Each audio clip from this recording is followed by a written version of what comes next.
gol gyntaf e o farddoniaeth o Anon i Geltia. Felly byddwch chi wedi gweld e'n golwg heddi ar flaen golwg yn Elian Wood. Felly ni'n eithriadol falch o gael yma. Nath e ennill y gadair yn 2005. Chi siarad yn gwybod na'n barod. Mae'n cyflwyno heno, y sal ar y sgrin. Bod math o bethau gwahanol. Mae'n rapio hefyd. Da chi yn ystod yr egwyl, os gewch chi gyfle, bach o'ch gopi, a mae'n fodlon arwyddo nhw'n bersonol i chi. A ar ôl i Aneirin perfformio cwbl o gerddi, dawn ni nôl i sôn beth sydd gyda chi i wneud yn ystod yr egwyl os ydych chi am ennill. Wy Pasg, Bragdy'r Beirdd. Rwy'ch groeso mawr iawn i Aneirin Karadog.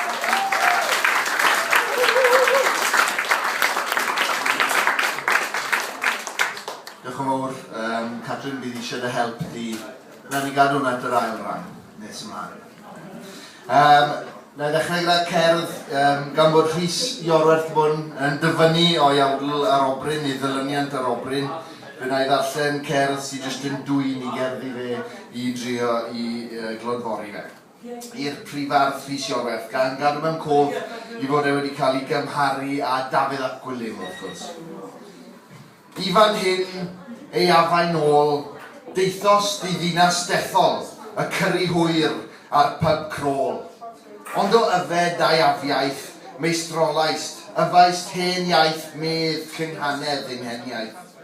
Llwcio o bibell acen a gwasgu'r broest o'r gasgen, yn gwrw oer ein geiriau hen. Gwelais dwi'n yn troi'n finag, byddwn ni byth yn gweud finag, ond i glodfori. Gwelais dwi'n yn troi'n finag, gwelais ddagrau'r gwydrau gwag, a bariau'n gaib o orwag, a rhoi geiriau i gariad, aeth o ferwi i oeri i frad gael ar oer diegli'r had.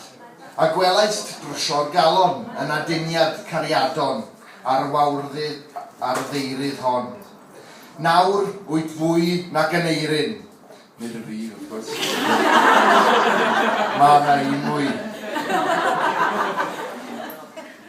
Nawr wyt fwy nac Aneirin, a thlysach na Thaliesin, ath gleran gwella fel gwyn.